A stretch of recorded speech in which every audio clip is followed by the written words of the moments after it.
जय श्री बृहस्पति देव। जय श्री राधे कृष्ण। आप सभी का आपके अपने YouTube channel BK Mishra present में बहुत बहुत स्वागत है। आइए आज आप सब सुनेंगे बृहस्पतिवार व्रत की कथा। प्रत्येक गुरुवार को भगवान बृहस्पति देव का, जो कि केले के वृक्ष के नीचे बैठ करके पूजन किया जाता है। जो भी भक्त सच्ची श्रद्धा के साथ, नियम और निष्ठा के साथ बृहस्पतिवार का व्रत करते हैं, भगवान बृहस्पति देव का पूजन करते हैं, इससे व्यक्ति को सभी प्रकार के धन और धान्य की प्राप्ति होती है, विद्या का लाभ होता है। स्त्रियों के लिए यह व्रत जो कि अति आवश्यक माना गया है। इस व्रत को स्त्री या पुरुष कोई भी धारण कर सकते हैं। गुरुवार के दिन भगवान बृहस्पति देव को विशेष करके गुड़ तथा तिल मिश्रित जल, जो कि केले के वृक्ष में डालनी चाहिए। बृहस्पति देव को विशेष प्रकार से पीले पुष्प चढ़ाए, पीला चंदन अर्पित करे, धूप दीप दिखाए, गुड़ और चने के दाल का भोग लगाए, मुनक्का आदि का भोग लगाए और फिर बृहस्पतिवार व्रत का कथा श्रवण करनी चाहिए। इससे भगवान बृहस्पति देव अपने भक्तों पर अति प्रसन्न होते हैं, अपने भक्तों के सभी प्रकार के दुखों को दूर करते हैं तथा सभी प्रकार के सांसारिक सुखों की प्राप्ति होती है। तो आइए सुनते हैं बृहस्पतिवार व्रत की कथा। तो बोलिए प्रेम से बृहस्पति भगवान की जय, भगवान विष्णु की जय, माता लक्ष्मी की जय, सर्वदेवी देवता की जय। प्राचीन समय की बात है। भारत में एक राजा राज्य करता था। वह राजा बड़ा ही प्रतापी तथा दानी था। वह नित्य प्रति मंदिर में भगवत दर्शन करने जाता था। वह ब्राह्मण और गुरु की सेवा किया करता था। उसके द्वार से कोई भी याचक निराश होकर नहीं लौटता था। वह प्रत्येक गुरुवार को व्रत रखता एवं पूजन करता था। हर दिन गरीबों की सहायता करता था। परंतु यह सब बातें उसकी रानी को बिल्कुल भी अच्छी नहीं लगती थी। वह न तो व्रत करती थी और न ही किसी को एक पैसा दान में देती थी। वह राजा से भी ऐसा करने को मना किया करती थी। एक समय की बात है कि राजा शिकार खेलने वन को चले गए। घर पर रानी और दासी थी। उस समय भगवान बृहस्पति देव साधु का रूप धारण कर राजा के दरवाजे पर भिक्षा मांगने आए। साधु ने रानी से भिक्षा मांगी तो वह कहने लगी कि हे साधु महाराज, मैं इस दान और पुण्य से तंग आ गई हूँ। इस कार्य के लिए तो मेरे पतिदेव ही बहुत हैं। अब आप ऐसी कृपा करें कि सारा धन नष्ट हो जाए तथा मैं आराम से रह सकूं। साधु रूपी बृहस्पति देव ने कहा कि हे देवी, तुम बड़ी विचित्र हो। संतान और धन से कोई दुखी नहीं होता है, इसको सभी चाहते हैं। पापी भी पुत्र और धन की इच्छा करता है। अगर तुम्हारे पास धन अधिक है तो भूखे मनुष्यों को भोजन कराओ, प्याऊ लगवाओ, ब्राह्मणों को दान दो, धर्मशालाएं बनवाओ, कुआं, तालाब, बावड़ी, बाग बगीचे आदि का निर्माण कराओ तथा निर्धनों की कुमारी कन्याओं का विवाह करवाओ, साथ ही यज्ञादि करो। इस प्रकार के कर्मों से आपके कुल का और आपका नाम परलोक में भी सार्थक होगा एवं तुम्हें भी स्वर्ग की प्राप्ति होगी। परंतु रानी साधु की इन बातों से खुश ना हुई। उसने कहा कि हे साधु महाराज, मुझे ऐसे धन की आवश्यकता नहीं जिसको मैं अन्य लोगों को दान देती फिरूं तथा जिसको रखने और संभालने में ही मेरा सारा समय नष्ट हो जाए। साधु ने कहा कि हे देवी, यदि तुम्हारी ऐसी ही इच्छा है तो जैसे मैं तुम्हें बताता हूँ तुम वैसा ही करना। बृहस्पतिवार के दिन घर आंगन को गोबर से लीपना, अपने केशों को पीली मिट्टी से धोना, केशों को धोते समय स्नान करना, राजा से कहना वह हजामत करवाए, भोजन में मांस मदिरा खाना, कपड़े धोबी के यहाँ धुलने देना। इस प्रकार 7 बृहस्पतिवार करने से तुम्हारा सारा धन नष्ट हो जाएगा। यह कहकर साधु महाराज रूपी बृहस्पति देव वहां से अंतर ध्यान हो गए। रानी ने साधु के ऐसे कहने के अनुसार 7 बृहस्पतिवार तक वैसा ही किया और फिर केवल 3 ही बृहस्पतिवार बीते थे कि उसकी समस्त धन और संपत्ति नष्ट हो गई। भोजन के लिए दोनों समय परिवार तरसने लगा तथा सांसारिक भोगों से दुखी रहने लगा। तब राजा रानी से कहने लगा कि हे रानी, तुम यहाँ पर रहो, मैं दूसरे देश को जाता हूँ। क्योंकि यहाँ पर मुझे सभी मनुष्य जानते हैं, इसलिए मैं यहाँ पर कोई काम नहीं कर सकता। अब मैं परदेश जा रहा हूँ, वहाँ कोई काम धंधा करूँगा, शायद हमारे भाग्य बदल जाए। ऐसा कहकर राजा परदेश को चला गया। वह वहाँ जंगलों से लकड़ियाँ काट कर लाता और शहर में बेचता था। इस तरह जीवन व्यतीत करने लगा। उधर राजा के बिना रानी और दासियां दुखी रहने लगी। किसी दिन भोजन मिलता और किसी दिन जल पीकर ही रह जाती थी। एक समय रानी और दासियों को 7 दिन बिना भोजन के व्यतीत करना पड़ा। तो रानी ने अपनी दासी से कहा कि हे दासी, यहाँ पास ही के नगर में मेरी बहन रहती है, वह बड़ी धनवान है। तू उसके पास जा और वहां से 5 सेर बेझर मांग कर ले आ, जिससे कुछ समय के लिए गुजारा हो जाएगा। दासी रानी की बहन के पास गई। रानी की बहन उस समय पूजा कर रही थी। बृहस्पतिवार का दिन था। दासी ने रानी की बहन से कहा कि हे रानी, मुझे आपकी बहन ने भेजा है, मुझे 5 सेर बेझर दे दो। दासी ने यह बात अनेकों बार कही, परंतु रानी की बहन ने कोई उत्तर नहीं दिया, क्योंकि वह उस समय बृहस्पतिवार की कथा सुन रही थी।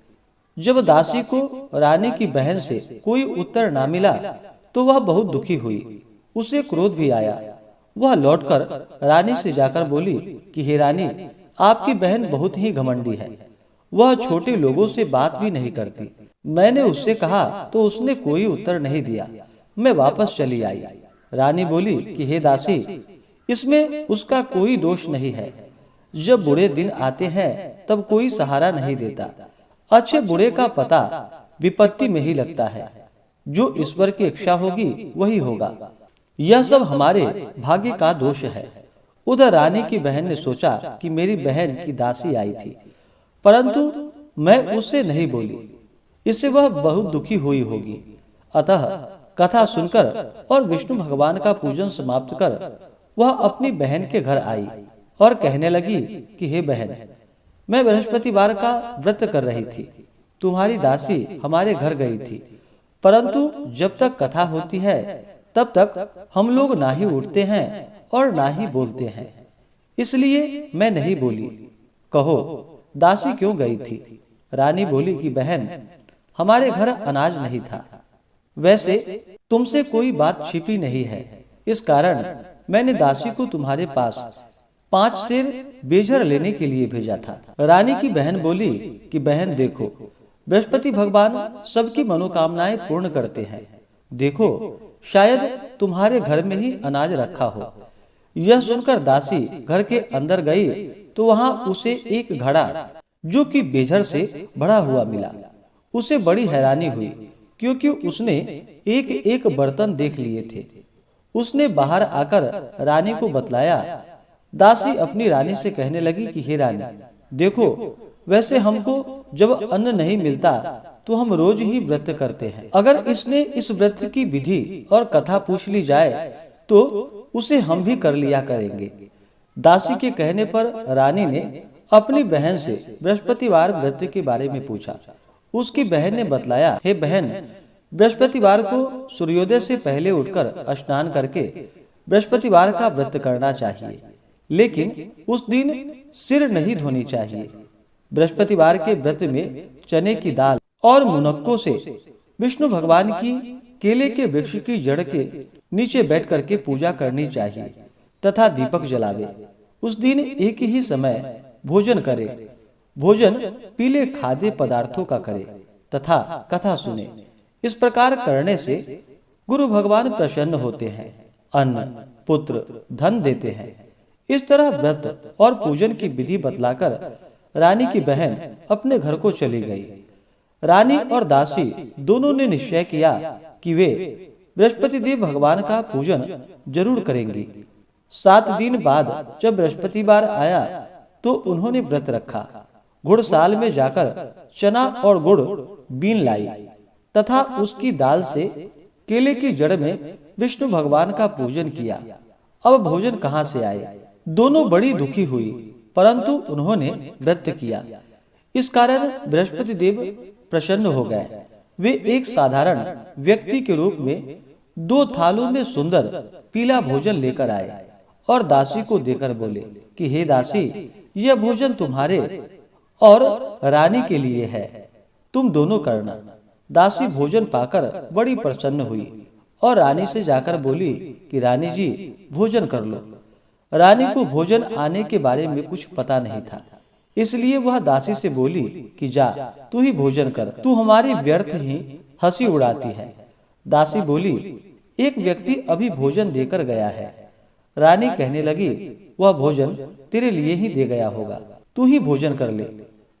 दासी ने कहा कि वह व्यक्ति हम दोनों के लिए 2 थालों में भोजन देकर गया है, इसलिए मैं और आप दोनों ही साथ साथ भोजन करेंगे। फिर दोनों ने गुरु भगवान को नमस्कार कर भोजन प्रारंभ किया। उसके बाद वे प्रत्येक बृहस्पतिवार को गुरु भगवान का व्रत और पूजन करने लगी। बृहस्पति भगवान की कृपा से उसके पास धन हो गया, परंतु रानी फिर पहले की तरह ही आलस्य करने लगी। तब दासी बोली कि देखो रानी, तुम पहले भी इस प्रकार आलस्य करती थी, तुम्हें धन के रखने में तुम्हें कष्ट होता था, इस कारण सभी धन नष्ट हो गया। अब जब गुरु भगवान की कृपा से धन मिला है तो फिर तुम्हें आलस्य नहीं करना चाहिए। बड़ी मुसीबतों के बाद हमने यह धन पाया है, इसलिए हमें दान पुण्य करना चाहिए। भूखे मनुष्यों को भोजन कराओ, प्याऊ लगवाओ, ब्राह्मणों को दान दो, कुआं, तालाब, बावड़ी आदि का निर्माण करवाओ, मंदिर पाठशाला बनवाकर दान दो, कुंवारी कन्याओं का विवाह करवाओ, धन को शुभ कार्यों में खर्च करो, जिससे तुम्हारा कुल का यश बढ़े तथा स्वर्ग प्राप्त हो और पितृ प्रसन्न हो। दासी की बात मानकर रानी ने इसी प्रकार के कर्म करने प्रारंभ कर दिए, जिससे उनका काफी यश फैलने लगा। एक दिन रानी और दासी आपस में विचार करने लगी कि न जाने राजा किस दशा में होंगे, उनकी कोई खोज खबर नहीं है। गुरु भगवान से उन्होंने प्रार्थना की और भगवान ने रात्रि में राजा को स्वप्न में कहा कि हे राजा, उठो, तेरी रानी तुझको याद करती है, अब अपने देश को लौट जा। फिर क्या था, राजा प्रातः काल उठकर जंगल से लकड़ियां काटकर लाने के लिए जंगल की ओर चल पड़ा। जंगल से गुजरते हुए वह सोचने लगा, रानी की गलती से कितने दुख भोगने पड़े। राजपाट छोड़कर उसे जंगल में आकर रहना पड़ा। जंगल से लकड़ियां काटकर उन्हें बेचकर गुजारा करना पड़ा। उसी समय उस जंगल में बृहस्पति देव एक साधु का रूप धारण कर वहां पर आए और राजा के पास आकर बोले कि हे लकड़हारे, तुम इस सुनसान जंगल में किस चिंता में बैठे हो, मुझे बतलाओ। यह सुनकर राजा के नेत्रों में जल भर आया और साधु की वंदना कर बोला कि हे प्रभु, आप सब कुछ जानने वाले हैं। इतना कहकर राजा ने साधु को अपनी संपूर्ण कहानी सुना दी। महात्मा तो स्वभाव से ही दयालु होते हैं। वे राजा से बोले कि हे राजा, तुम्हारी पत्नी ने बृहस्पति देव के प्रति अपराध किया था, जिसके कारण तुम्हारी यह दशा हुई। अब तुम किसी प्रकार की चिंता मत करो, भगवान तुम्हें पहले से भी अधिक धन देंगे। देखो, तुम्हारी पत्नी ने बृहस्पतिवार का व्रत करना प्रारंभ कर दिया है। अब तुम भी बृहस्पतिवार का व्रत करके चने के दाल व गुड़ और जल को लोटे में डालकर केले के पत्ते से भगवान विष्णु का पूजन करो। फिर कथा कहो या सुनो, भगवान तुम्हारी सभी कामनाओं को पूर्ण करेंगे। साधु को प्रसन्न देखकर राजा बोला कि हे प्रभु, मुझे लकड़ी बेचकर इतना पैसा नहीं बचता जिससे भोजन करने के उपरांत कुछ बचा सकूं। मैंने रात्रि में अपनी रानी को व्याकुल देखा है। मेरे पास कोई साधन नहीं है जिससे समाचार जान सकूं। फिर मैं बृहस्पतिवार की कौन सी कहानी कहूं या सुनूं, मुझको तो कुछ भी मालूम नहीं है। साधु ने कहा कि हे राजा, तुम किसी बात की चिंता मत करो।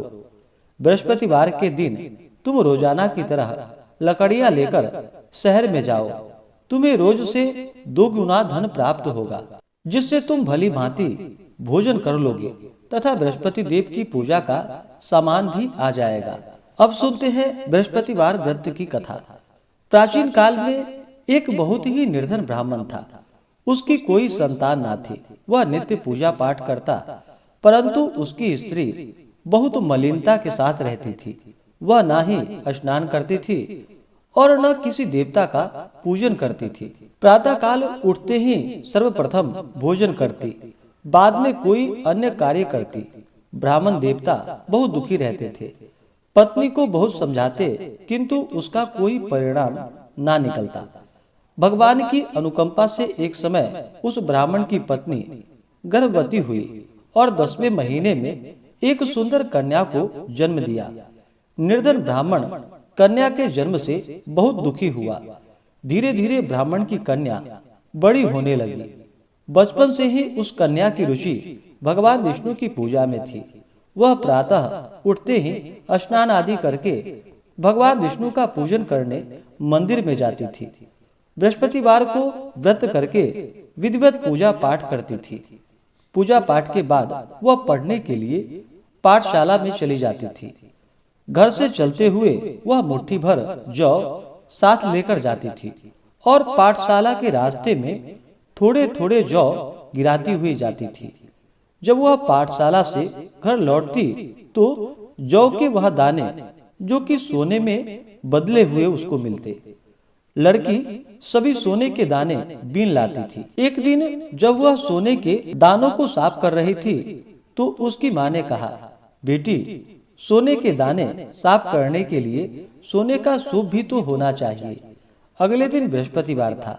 उसने भगवान बृहस्पति देव की पूजा करते हुए उनसे प्रार्थना की कि हे भगवान, यदि मैंने आपका व्रत विधिवत किया हो तो मुझे सोने का सूप दे दो।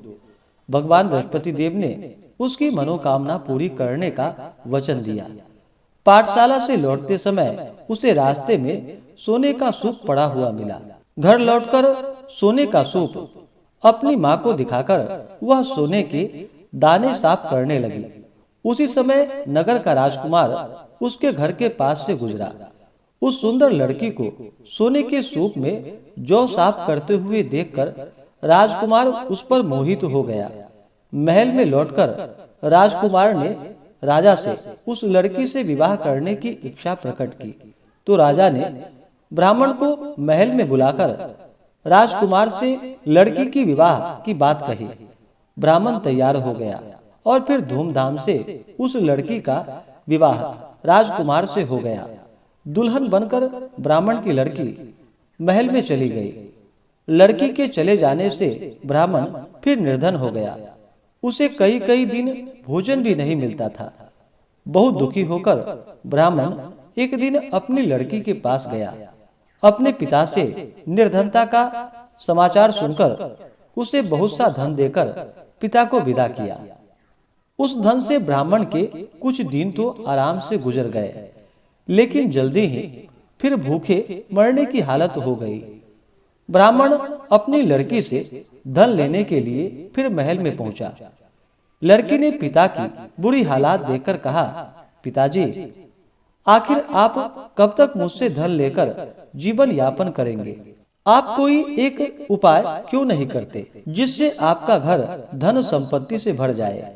ब्राह्मण ने कहा, मैंने तेरी माँ को बहुत समझा लिया, पर उसकी समझ में कुछ नहीं आता। उसका फुहरपन नष्ट हो तो घर की निर्धनता भी दूर हो जाए। तब कुछ सोचकर लड़की ने पिता से कहा कि पिताजी, आप कुछ दिनों के लिए माँ को मेरे पास छोड़ जाओ। तब कुछ सोच समझकर ब्राह्मण पत्नी को लड़की के पास महल में छोड़ आया। लड़की ने अपनी माँ से कहा कि माँ, तुम कल प्रातः उठकर स्नान आदि करके भगवान बृहस्पति देव भगवान विष्णु की पूजा अवश्य करना। पूजा करने से तुम्हारी निर्धनता अवश्य दूर हो जाएगी। लेकिन उसकी माँ ने उसकी कोई बात ना मानी। तब क्रोधित होकर लड़की ने अपनी माँ को एक कक्ष में बंद कर दिया। सूर्योदय के समय माँ को उठाकर जबरदस्ती उसे स्नान करवाया और फिर मंदिर में ले जाकर भगवान बृहस्पति देव की पूजा करवाई। कुछ दिनों तक ऐसा करने से माँ की बुद्धि में परिवर्तन हुआ और वह स्वयं बृहस्पतिवार का व्रत रखने लगी। उसके व्रत रखने से ब्राह्मण के घर में भगवान विष्णु की अनुकंपा से धन की वर्षा होने लगी। दोनों पति पत्नी धन संपत्ति पाकर आनंद पूर्वक जीवन यापन करते हुए विष्णु धाम को चले गए। और उस लकड़हारा बने राजा ने उन साधु से भगवान बृहस्पति देव की यह कथा सुनकर बृहस्पतिवार का व्रत करके भगवान विष्णु की पूजा की। उस दिन से उसके सभी क्लेश दूर हो गए। लेकिन अगले बृहस्पतिवार को कामकाज में अधिक व्यस्त रहने के कारण उसने भगवान बृहस्पति देव जी का व्रत नहीं किया। भगवान बृहस्पति देव लकड़हारे से क्रोधित हो गए और उसे भूल की सजा दी। उस दिन नगर के राजा ने नगर में घोषणा करके सबको सूचित किया कि प्रत्येक नागरिक मेरे महल में भोजन करने आए। जो नहीं आएगा उसे अपराधी मानकर भारी दंड दिया जाएगा। लकड़हारा बने राजा ने उस नगर के राजा की घोषणा तो सुन ली, लेकिन जंगल से लकड़ी काटकर लाने और उन्हें बेचने में देर हो जाने के कारण वह समय पर महल में भोजन करने नहीं जा सका। अतः राजा के सैनिक लकड़हारे को पकड़कर महल में ले गए। राजा ने उसे महल में एक कक्ष में बैठाकर भोजन कराया। उस कक्ष में एक खूंटी पर रानी का सोने का हार लटका हुआ था। लकड़हारा अकेला उस कक्ष में भोजन कर रहा था। तभी उसने एक आश्चर्यजनक घटना घटती हुई देखी। देखते ही देखते वह खूंटी हार को निगल गई। थोड़ी देर बाद राजा ने हार गायब देखा तो लकड़हारे को कारावास में डलवा दिया। लकड़हारा मन ही मन अपने भाग्य को कोसने लगा। तभी उसे जंगल में मिले साधु का स्मरण हो आया। थोड़ी देर में भगवान बृहस्पति देव सन्यासी के रूप में उसके सामने प्रकट हुए और कहा कि हे लकड़हारे, तूने भगवान बृहस्पति देव की पूजा नहीं की, इसी कारण तुम्हें कष्ट हुआ है। लेकिन अब चिंता मत करो। बृहस्पतिवार के दिन कारागार के दरवाजे पर तुम्हें कुछ पैसे पड़े हुए मिलेंगे। उन पैसों से भगवान बृहस्पति देव का व्रत करके उनकी पूजा करोगे तो तुम्हारे सब दुख नष्ट हो जाएंगे। बृहस्पतिवार के दिन दरवाजे पर पड़े मिले पैसे से चने और गुड़ मंगवाकर लकड़हारे ने बृहस्पतिवार की कथा कही तो भगवान बृहस्पति देव ने प्रसन्न होकर उस नगर के राजा को स्वप्न में लकड़हारे को कारागार से मुक्त करने को कहा।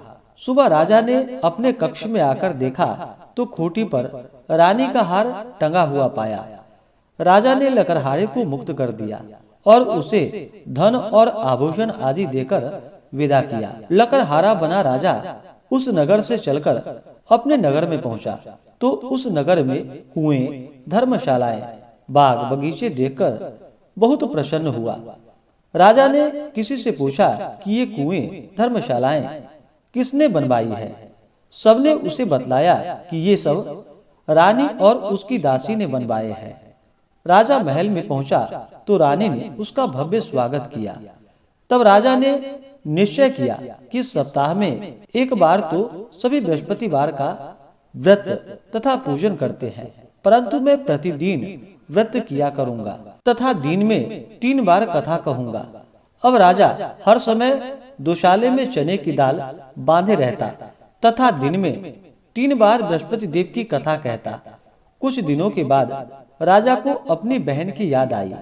एक दिन घोड़े पर सवार होकर राजा अपनी बहन से मिलने चल दिया। अभी राजा नगर के बाहर पहुंचा ही था कि उसने कुछ लोगों को एक शव को ले जाते हुए देखा।